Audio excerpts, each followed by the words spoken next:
Hello, everyone. Welcome to another episode of our podcast. This is episode 17 of our podcast called Cloud Conversations.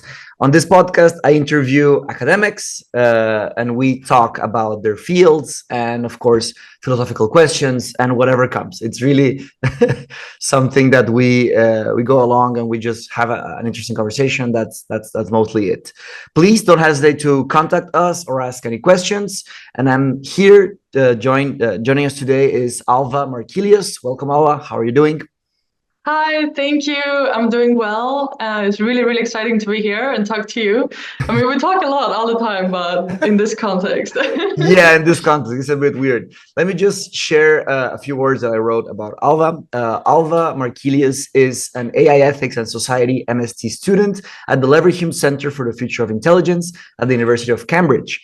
She's also a research engineer at DICE, which is a lab at the Institution for Applied IT in the University of Gothenburg, and a recipient of a 100 Brilliant Women in AI Ethics Award 2024. And if that wasn't enough, she has recently received a scholarship to study her PhD at the University of Cambridge. So congratulations, Alva, and welcome to the Thank you. podcast.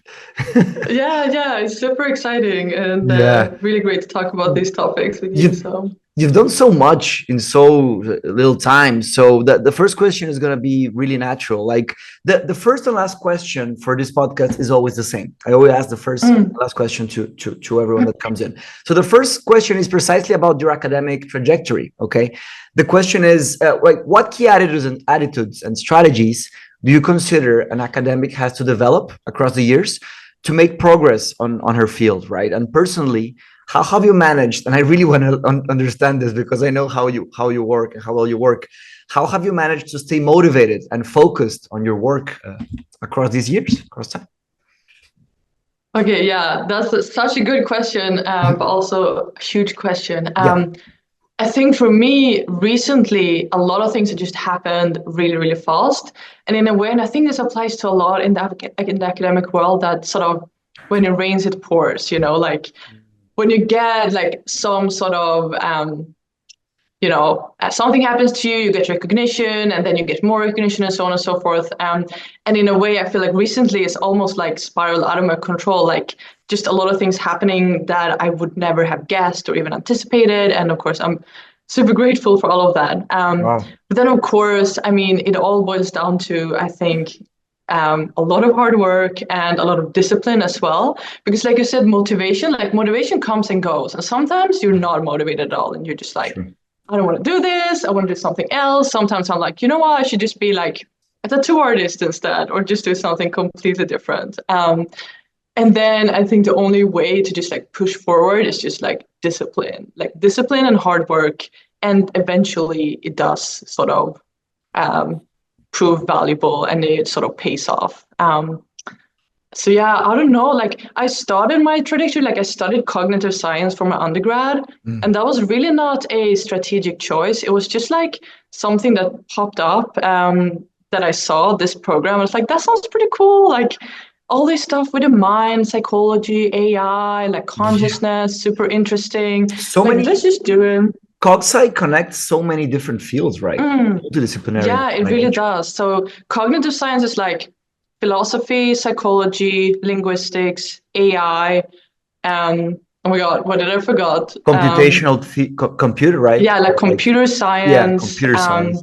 It used to be anthropology as part of it, but I think they removed it officially. Okay. And neuroscience, of course. Neuroscience. So it's like super interdisciplinary. So you just stumbled upon it when you were starting to, well, when you did your undergrad, right? When you chose it. Yes, exactly. And then like pretty soon I realized actually what I found very much interesting in this field is really AI and robotics. And then I went to South Korea it started out as an exchange semester. Okay, during your undergrad. But I ended up staying there. Yeah. Very cool. That was back in which year? Because I mean, well, some people might not know, but we studied together. Alva and I, we're both part of the MST in AI Ethics and Society, and we've become great friends. And we've done kind of a small study group The AI pluralist. AI pluralist. Yay. Hello to YT and Zonghao, wherever you are. Yeah. I hope I can get him in and talk, and maybe we can. I mean, we've had so many ideas to do something together. We can have a chat, like the four of us. But anyways, both Zonghao and YT are not. They had to halt their studies, right? So it's just us two for now, standing strong. Yeah, and graduating. Hopefully, we will finish. Hopefully, we'll finish. Yeah. How are you doing, by the way? You told me you're writing. Are you writing for the dissertation or for something else? Yeah, so I'm really working on my dissertation right now. Like now it's a Monday today. I've been working all weekend. I've just been in the library, like a little library goblin, just like sitting in a corner writing. You gotta do that. Yeah. So yeah, but it's going well. Actually, today I was really sort of delving into a lot of like philosophical questions, in particular, actually some things you prompted to me when we spoke last week, related to justice. And I started to really sort of delve into, what's it called? Sandel, his work. Oh, yeah. Michael Sandel? Michael Sandel, is that the one? Right, like American political, I don't know, philosopher. Is he a philosopher or like? I believe so, but he teaches in Harvard, right? He has a very famous course, and we had to read a paper from him for the philosophy module, right? Yeah, module 2, I think. Yeah, exactly, with Henry. Yeah. And how are you enjoying it? Yeah, I mean, it's super interesting, and I suddenly like started making connections, like how does that sort of political or sort of philosophical ideas about like fundamentals of justice apply to social robotics, which is what I'm writing about. And yeah, I really just started getting into this rabbit hole, and I just found it to be very sort of applicable and constructive, and I really enjoyed thinking about that.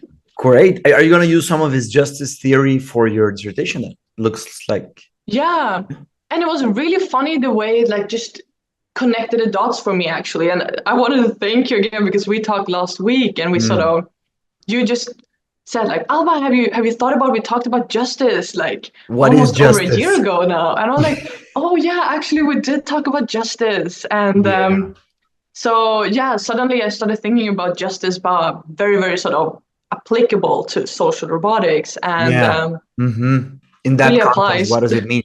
So for the people that are looking at this, and for me as well, could you tell us a bit about social robots? Because I really haven't delved like deeply into the literature. But yeah, could you tell us what is a social robot and a bit about the history? Like how did this come to pass, right? Where we are today? Yeah, for sure. Yeah, a lot of times when I talk about social robotics, people are a little bit confused about what that actually means. And there are like a lot of different definitions of what it is. But essentially what it is like physical robots that are designed to sort of interact socially with humans. Okay. Part of the definition usually also involves like they're supposed to be able to respond emotionally to humans and to be able to sort of interpret human emotions and sort of interact accordingly. So emotions is a big part of it. But also they're supposed to have this sort of model of the human they're interacting with to sort of facilitate interaction, dialogue. And social robot doesn't have to be humanoid. I think a lot of people typically think about like C-3PO in Star Wars, or like a lot of these like humanoid, social robots that look or resemble humans. But in fact, a lot of the social robots like on the market today look like a pet. Like there's a very famous robot that looks like a seal that's been like deployed for a lot of like elderly people. But they can also, just look in different uncertain ways. But the robots I work with are humanoid, so which means they're like not necessarily bipedal. Some of them are bipedal. Yeah. Some of them just have like a human face. So it can be. That's a pet. She joins us sometimes. She just wants for me to hold her. Yeah. So they don't have to be humanoids, right? They can be pets, etc. But all of them would be categorized as social robots, right? Yeah, exactly. Okay. So But what they all have in common in some ways is that they're like physically present. So like today when we talk about AI, we usually mean like, yeah, they have like a body. Like we talk about, algorithmic decision-making systems. We talk about just like machine learning. Like there's so much falling under like umbrella term AI. But almost every time we like have depictions of AI, it's actually like a robot. And like it's good to like draw a little bit of distinction between like what is a robot and what is AI. And yeah, definitely. And of course we can go on for hours on many things, like, but if we go to the root of any kind of robot, well, there is technology, right? So what is a technology? We have two like broad definitions that are really old. The anthropic, which would be the definition, would be that it's something made by humans, like something made by us. And then we have the like telos, which would be the end, right? Like it's something that is like a means to an end, right? It works for something, right? Those would be two of the big definitions for technology. So what could be some use cases for social robots? Like what is happening right now? And of course, down the line, what applications have you read about that could be interesting? Yeah, so there's so many different areas they're like applied. So what my research is about humanoid robots for cognitive interventions. And what that means is basically actually like memory training for elderly people or people with memory disability. So people with dementia or mild cognitive impairment. We are sort of researching how to use robots to sort of help them train their memory. So actually a lot of the like applications today are like for elderly people or like children or like people with certain like needs or disabilities and so on. But what I really think, and what about children? Sorry to interrupt you. Sorry, what about children? No worries. Children like to learn like as personal tutors. I saw one application recently. I was at a conference where they had a robot to help teach children with dyslexia. Oh, wow. To sort of train. Also, a lot of it has to do with like training people to like learn something or facilitate like engaging them in tasks that otherwise might be sort of boring or like tedious and so on. Yeah, maybe like ADHD and other those kinds of things, right? Like the world. Yeah, exactly. So usually like a lot of people find it, and like that was probably my first like when I started working with them, you find it so like actually entertaining and fun and interesting. Then before you're getting into sort of the ethical implications of the technologies. Definitely. That's how it starts, I guess. But then you start to think about the implications. But I mean, so your research has been focused, and your lab is focused on the elderly. Is that so? Okay. Yeah. Great. And what about fears, right? Because of course, then there's that other side, right? Some people, I mean, you're aware that, I mean, we're all aware that AI literacy and robot literacy is really, many people don't understand what these things are, right? So many people are afraid, like they're gonna take over the world, or like, of course, take our jobs, and how do fears play around this? Because I'm sure you've spoken to hundreds, or I mean, several hundreds of people about these kinds of things, right? And not all of them are experts, right? And what reactions have you gotten to this? Yeah, I mean, you're right. Like a lot of people have like fear as one of the sort of initial reactions. Not that, like sometimes it's about like they will replace humans. In particular, in these contexts that are related to care, a lot of people are scared that, oh, will we not have humans that take care of our elderlies and humans that take care of our children? Are we going to have like robots doing that instead? That's horrible, and so on. Yeah. And sort of my view on it is that we should never see these technologies as replacements, but rather sort of facilitators or just like complements. So I would always never like see them replace. Always keeping humans in the loop, right? Like being very careful about this. Yeah. So like, never like leave all children alone with robots. Like from now on, that would be like devastating, I think. But I do think one thing is interesting, and that is in particular when it comes to like certain stigmas around sort of mental health, or when it comes to like elderly people, like some of them might feel like ashamed because they maybe they don't remember so well, so they're scared that like a human caregiver might be like annoyed or impatient with them. Like the same goes with like social stigma around like eating disorders or other like mental health problems. And I think that robotics actually do serve a purpose because they can, like, people might have an easier time like disclosing these kind of like stigmas, or just like feel more comfortable around these robots than it would be with a human caregiver. Yeah, because of some reaction, right? Someone might get angry at them or like shame them or something. Yeah. Yeah, because there are a lot of shame and guilt related to those things. Definitely. And are there, I'm sorry, I'm really ignorant on this issue. I haven't researched it at all.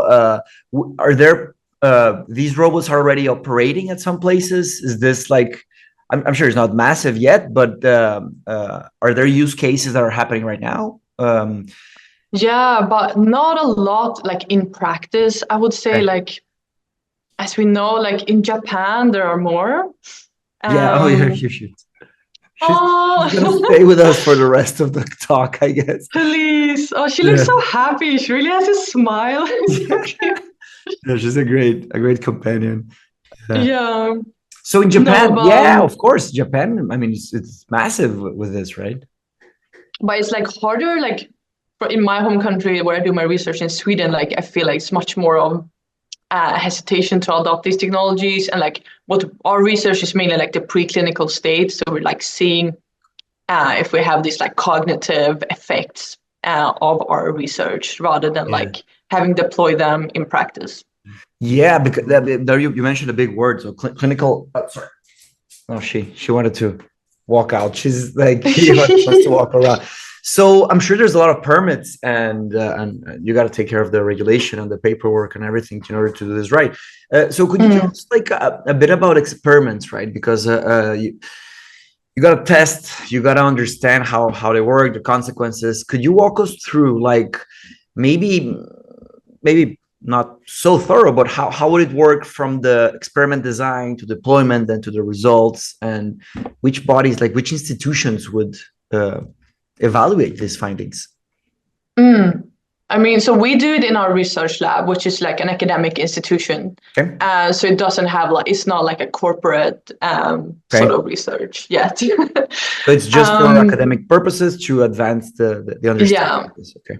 Exactly. But essentially, like, you probably have like a research question. In our case, it's like a specific cognitive training methodology, and we want to see if this is still efficient when a robot is close by. Okay. So we invite like, I think our latest study had like 78 participants, and they were preclinical, so they were like young people actually. And they were all sort of interacting with the robot for like 30 minutes or something to an hour. And during this experiment, we had like a particular task they had to do, and the robots were like giving them feedback while they were doing the task. And then we were actually having an eye tracking device, so we could see like how the participants were looking and so on. And then the task, they could have like, we could measure their performance basically. Okay. And then we also had some subjective evaluation. Is there like they run some tests and then you interview? Is there like only like quantitative and qualitative feedback, I suppose, right? Yeah, both of them. So we do like some interviews typically with the participants to like ask them how they perceived it and how they were feling and so on, like what they thought about the robot. About very like different types of views, I must say. Yeah.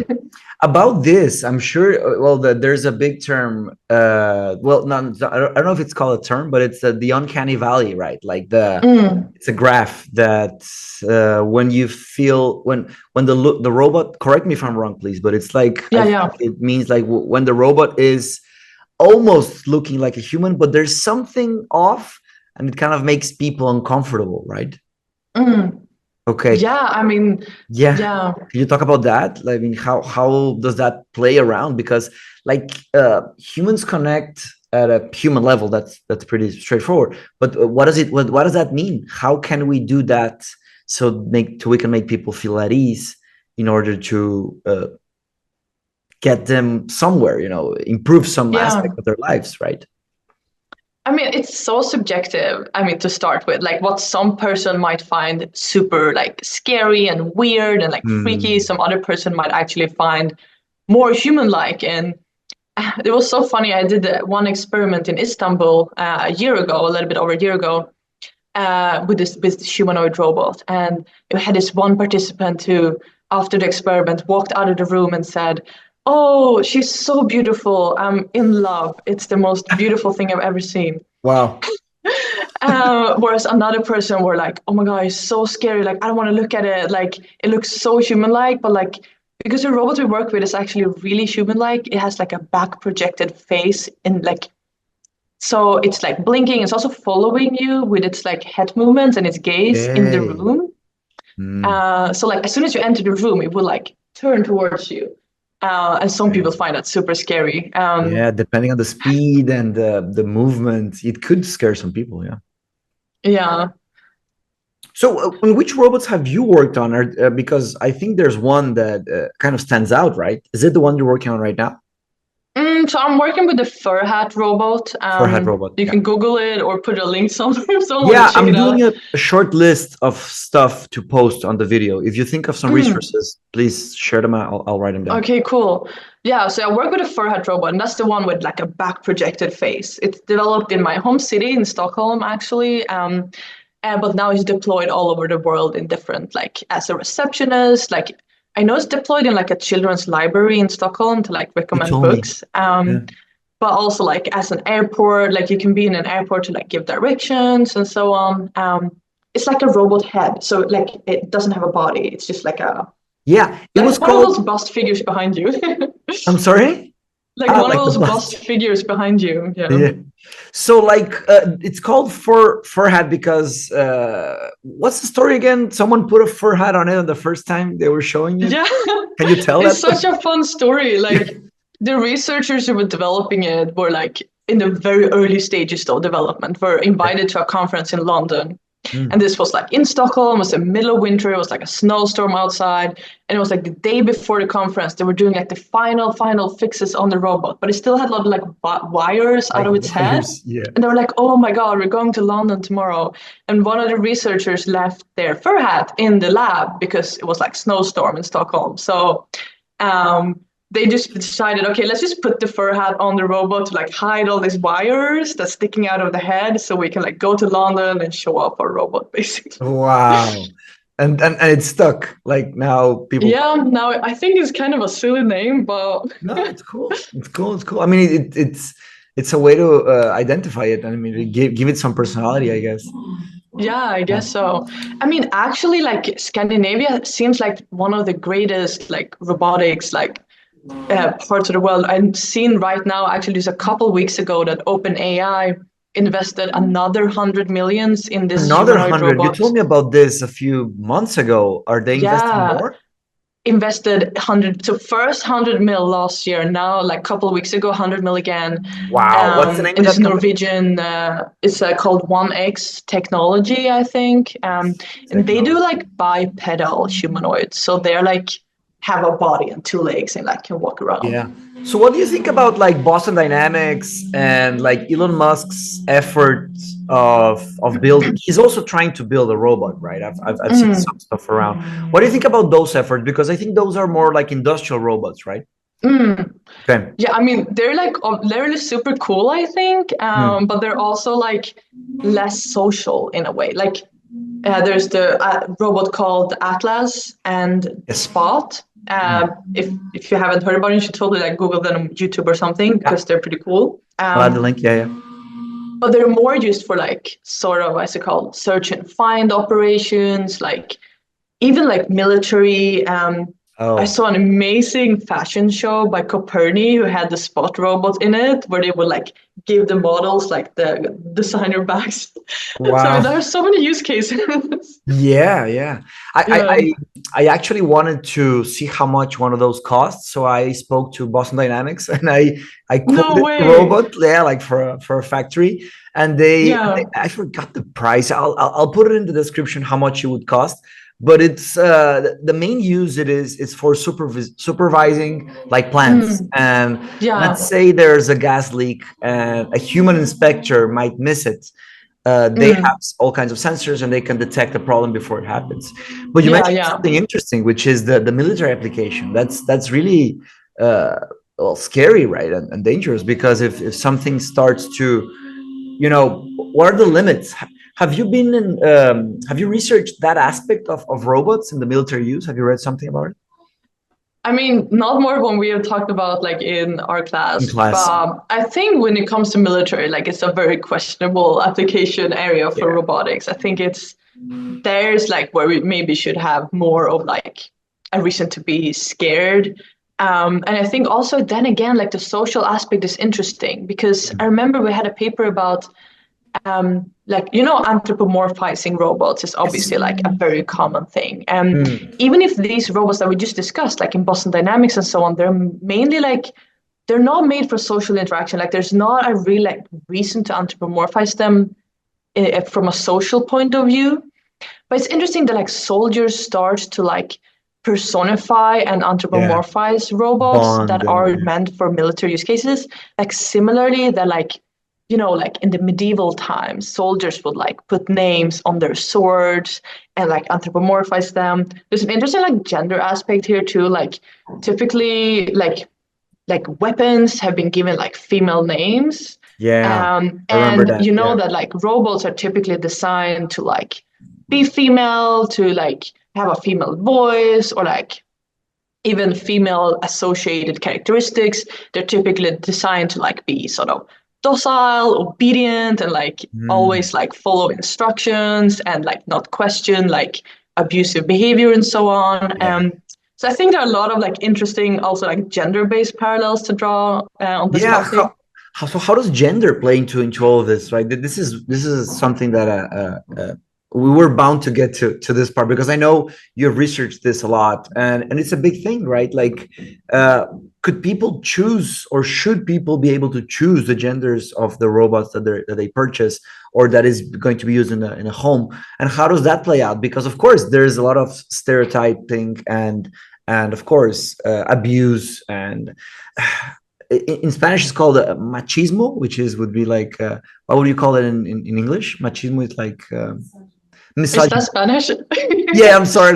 Machismo would be like misogyny. You know, like and the typical roles, and how does that play out? Because there's a big responsibility. Imagine deploying out 100 million robots, and of course we know Siri, we know Alexa, and it's and the typical GPS voice from Google Maps or in cars. You've researched some of that, right? I mean, a lot of that, I imagine. Yes, and I found it like super interesting, but also very problematic. And I think there are a lot of risks and harms that can be sort of made in this field. Like what we just discussed, like when you like gender a technology, and you're also like you're ascribing it a gender, and you're also ascribing it certain personality traits, there's a very big risk to like perpetuate already existing like stereotypes and like harmful stereotypes about women, but also like a lot of other like marginalized groups in general. So like there's always a danger, I think, with ascribing like gendered or race or like disability, like all these other like characteristics to technological artifacts. And I know it's very common that like, I mean, a lot of these technologies are being designed by rich white men, and they're also being sort of designed for rich white men, like cis hetero men. On a very specific geography, for a very specific reason. It's really, really limited to what humans are, right? Yeah, and I think it can be harmful unless we actually really sort of interrogate why does this technology need a gender? Like why do we want it to have a gender? But what purpose does that serve? I think in a lot of times it doesn't serve a purpose. It just like perpetuates already harmful stereotypes in society. Definitely. I guess one argument could be made that like if you have in a care situation, you maybe want like a robot of the same gender as you, because To you feel might safe. feel more comfortable that Yeah, way. comfortable. And that's something I can understand. But at the same time, like what we just said was interesting because most of them are designed actually as female when they have like a service purpose, like Alexa, Siri, and so on. Okay. But there have been cases where they've had like robotic voices in cars to like give instructions for drivers.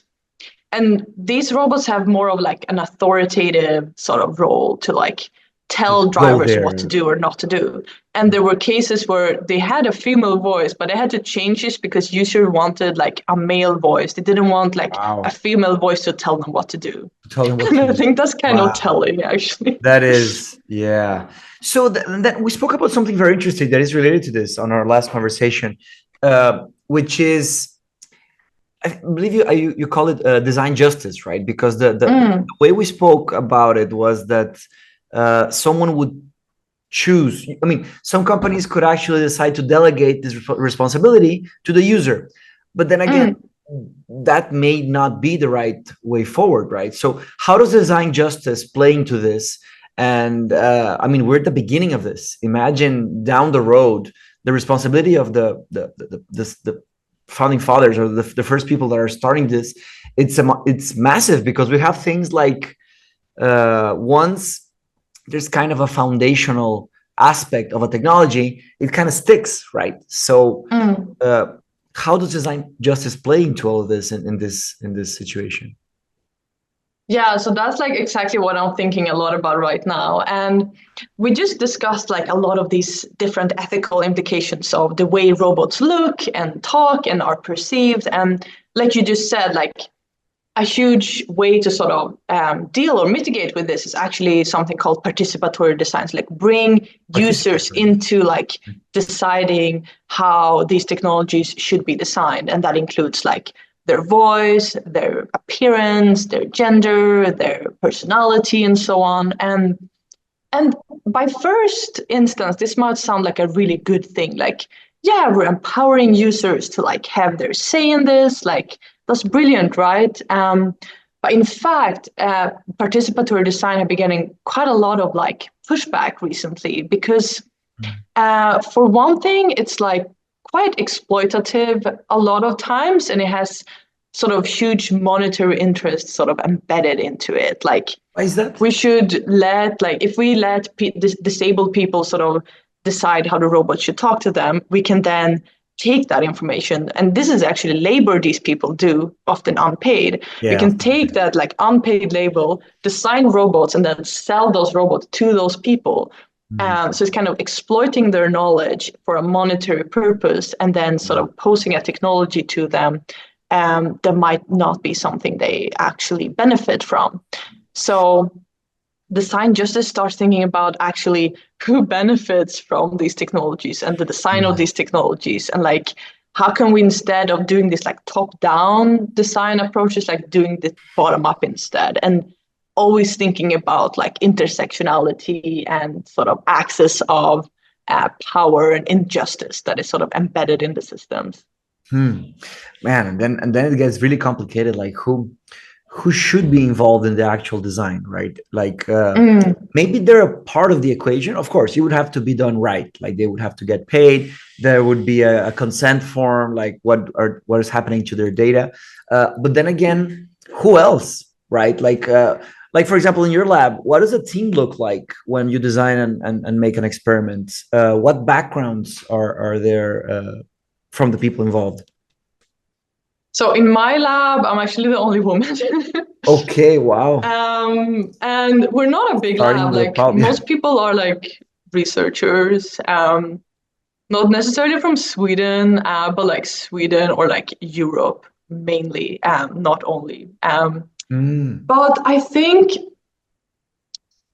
yeah, so when we're designing studies, we've been actually like starting to go more towards participatory design, like see if we can get like elderly people to take part in these studies. And we're like trying to navigate really like how do we now do this right, like in a way that actually sort of adheres to these values. And in particular, in my next study I'm going to do for my dissertation, I'm really going to try to focus on design justice. And what I think is very interesting is, or like important, is that when you do these designs of these different robots, like it always has to be context dependent. So the knowledge you create and like the answers you get, they can never be universally like applied anywhere. Yeah. So if I do a study in my lab in a little town in Sweden, my findings with those participants will be like applicable to those people and those people only. And I will not try to sort of make this universally true, like, oh, they all wanted a gender neutral robot, so this is how everyone all over the world wants it. Yeah, exactly. The thing about once we talk about the industrial and economic side of producing and selling robots, they're going to want to have like a one size fits all. Like that's something that normally happens. But that would be a problem because like they ought to research an area, a context, and produce something for that. I think that's interesting for the Furhat because I don't know how the technology works, but you mentioned that it's projected, right? Projected face, right? And can that move, change? I mean, of course, move, but could you make a different one? Can you like making an avatar and then deploying it? How would that work? Yeah, so it has different faces. And this is what I think is like a little bit of like, it's a tricky thing because some of the faces are like, it's very humanoid. So like, it looks like human faces. And some of them are black, some of them are more like white, some of them have a beard, some of them are more like sort of Asian looking, like they're very similar to like different humans. Some of them are female, some are male, some are like somewhat gender neutral. Okay. I would say most of them are pretty gendered, like none of them are like very gender neutral. There's one face you can use that's like very non-human because he looks like an anime character, basically. Wow, that's interesting. And one looks like a dog. I'm sure some people would prefer those, right? Yeah. I mean, I think this should be a more fundamental question though. Like, should we actually be able to design our robot to have like these different like racial features? And I think this is having the option it's or definitely not having not the option. Yeah, I mean, yeah, or having a few options, maybe not like, but it is very tricky. It's hard to solve something like this because how can you make everyone happy, like but then again, it's really crucial to make the best to get it right at the beginning, because once it's in the market, whatever sells more will will keep growing. That's basically how things work, right?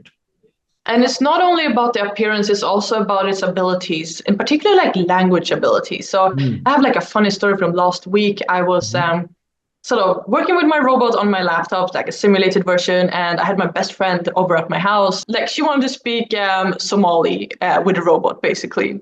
She wanted to what? It had so many different language options. So it had like 40 different languages. And I was like, oh my God, it has like Swahili. It's like, for sure it's going to have Somali. It didn't. It didn't have the like we started talking in Swahili instead, because that was something like my friend knew a little bit of. And for some reason, the facial expressions with the robot like didn't work at all when it was speaking in Swahili. Okay. So like when you speak English with it, I've spoken like English, Korean, and Swedish with it. Like it smiles in the right moments and like just a little bit. Wow, I didn't know that. Impressive. That's impressive. Okay. And so, yeah, because, well, there's the voice and then the gestures, right? So they were not really matching. Yeah. With the Swahili. It just like didn't work in Swahili. Like it would like do weird faces. Like, I don't know what it said, but it said something in Swahili and then it would like do something super weird. And I felt so embarrassed for my friend because I was going to show off my robot and then like it couldn't speak. But then also this is so telling again, how these robots are designed for a very, very particular part of the world's population. Definitely. And that's, I mean, it's tough. And of course, there's so many languages, there's so many, like a variety of cultures and so many things. It's going to be difficult to really get it down. So what about personal social robots? Like if someone would like to purchase one for their home, what implications would that have? And could somebody purchase like Furhat, for example? Is that for sale or not yet? Or how is it? Yeah, it is for sale. Like you could buy it. It's just like very expensive. Wow. Could you say the price or should we research it? I don't know exactly the price. I know that like usually like institutions buy it, so, like Okay. research labs buys it, or like I don't know, libraries, airports, like like organizations. Okay. But I was in Qatar like a couple months ago, and there were a lot of people there who wanted to buy it, like both for like academic purposes, but also like they were interested in having it at home. So I think like initially it would be like a humanoid Alexa, basically. Okay.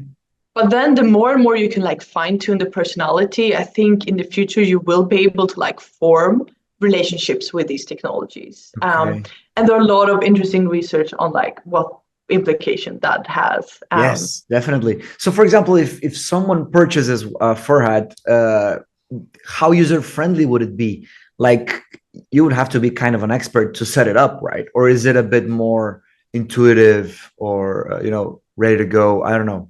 How would that? Like right now, yeah, you need like some coding skills, but I think they're making more and more of these like user-friendly like coding interfaces where you can actually design more about like how you want a robot to be for a user and without any coding experience. So I think this is similar to like applications like Replica and these like chatbots where you can like have a personal relationship and like design how you want it to be and behave towards you. And I think there are a lot of like dangers here, and particularly when it comes to like emotional dependence. Like people might get like very dependent on this robot, but it's also owned by a company. So there was one point when like Replica, people had a lot of like deep relationship with the replicas, and then the company like changed something. So like all replicas like changed. Wow. And so many people were like, they lobotomized my replica. Like she's not the same as she used to be. And like they destroyed her, and that actually caused like serious like mental harms in these users. So definitely. When it's owned by a company, like Furhat could probably do the same if they wanted to, like, oh, now Furhat is never going to be able to do X, Y, and Z again. Yeah, because I mean, in the end, it's a liability, I would say, right? If someone like fine tunes one of a Furhat robot and makes it do evil things, and it's really damaging. Like, so there's not a complete disattachment from the company and the product. I suppose people will have to sign a bunch of papers of documents because and then we have the conundrum between an open model and a closed model, right? Like how much could you let be open to the public to configure and do, and how much do you have to like protect it from being changed, right? How does that play into social robotics? Yeah, but I think this is like similar to like ChatGPT, the way that was like released into the public, and OpenAI has received a lot of like critique because they just like let it loose, so to speak. So like a lot of people can use this technology for like so many different purposes, and maybe they should have like not let it out that way. And I think this is like a super tricky question to like on one hand, like it's good to have like publicly available and like transparency and disclosure about like the API and like the way it works and like the code behind it. But at the same time, it also like increases the risk for like misuse and people doing like bad things with the technologies. And it also now, like I know that what Furhat used now for the like main interaction is the OpenAI API. So it's basically ChatGPT in a robot. So but I mean, how much can you? I'm sorry that I don't know this, but is it like? I mean, ChatGPT is still a closed model, right? Like for example, Lambda from Meta, that's an open model that people can tweak and play, right? So would Furhat? I mean, I'm sorry if I'm using this example. Perhaps you can't apply this dichotomy to Furhat. Like, could someone? Is it an open? Is there such a thing as an open robot or a closed robot, like when you purchase one? So, as in, like, that the code is like available and like open versus not, basically. Yes. Uh-huh. Yeah. So I guess the interesting thing is here, like the physical robot is one thing, but then the software running inside it is something else, and that's running on like some other, server, basically. So Okay. if right now, like you're using ChatGPT or like GPT-4, for example, it's not ChatGPT, as sort of the basis for interaction, then that is the code, and That's then gonna is pass. that model, like you just mentioned. But then, of course, you could like put a different model for interaction. So before GPT-4 came, I was using like their API, and that's, I'm pretty sure, like all of their, at least most of their code is sort of open, because you can change a lot of things, like, because it's not only the interactive part, it's also the facial expression part, is the part that like also reads your facial expressions and interprets that and like recognizes your face. But usually they use a lot of different parts. So like I know that the speech to text module in the Ferret is like Microsoft Azure or something. So it takes a lot of like these different technologies. Essentially, like the conclusion is that a Ferret robot is an infrastructure of a lot of different technologies being put together. And I think that is something that's very important to understand, that it's not a like one thing. It's not one like entity existing like in itself. Like it consists of so many different parts and components and different technological, like the speech to text module. That is what makes, when I speak to the robot, it can take my words, put it into text, put that text into a string, feed that string into some sort of interpretation, natural language processing part, and then feed that to the robot so it understands what you say and then generates a response. Wow. I just thought about something. Could we, in a second conversation, could we interact with the robot, like record it? Would that be possible? Yeah. Next time I'm in my lab, yeah, for sure. That would be amazing. That would be great. But right now, we'll do a part two. Yeah, let's do a part two. So you're in Cambridge right now, right? Yes. Yes. And when would you go to your lab? In 2 weeks or something. Oh, okay. Cool. Yeah. Very nice. Yeah, I would love to do it in person, but it's hard for me to go. I've never been to Sweden. I've told Patricia, my wife, that we should go. We should definitely visit. Yeah, you should go. Yeah. But yeah, for sure. It's quite fun. I mean, this is the thing, like with these technologies, like I have so much like curiosity, and I think they're so interesting, and it's so fun to talk with them and about them.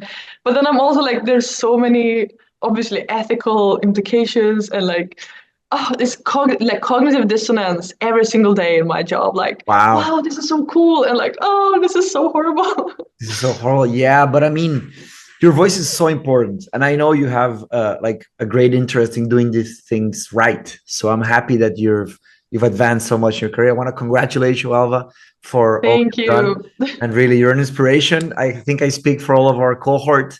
We're very proud of you. Oh. And yeah, just to close the interview, right? Let me just, it's not an interview, a conversation, right? I don't like to make it like formal or anything. So, this podcast is also produced inside for our knowledge society, right? It's open to the internet, to everyone, but many of the people that are going to watch this belong to Mindshop, which is my knowledge society, right?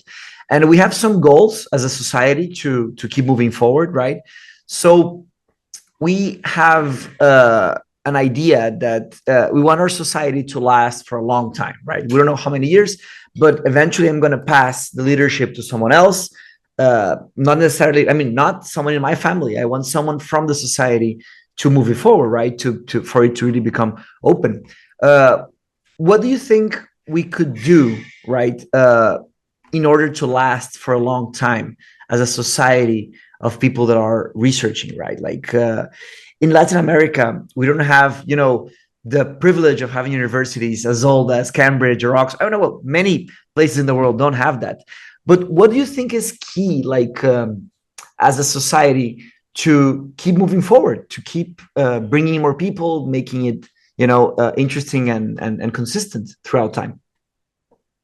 Oh my God, that's such a good question. And also, like everything you do, and the sort of the purpose you just described with the society is really also so meaningful and incredible in so many ways. And yeah, I think there's a lot, like the ambition to keep the knowledge going for a long time is incredible. But I think something that I found very important, but very central to me, is like actively bringing in voices of those people whose voices are often left unheard or marginalized or just systemically excluded from knowledge making or knowledge creation. And I'm sure this is something like you're already doing a lot, because I Yeah, know you like share the same values as me of course. to a large extent. But like, because what is knowledge and what is truth, like it's so different across the world from like different people's epistemologies or ways of seeing the world and ways of knowing the world, and always sort of acknowledging that. And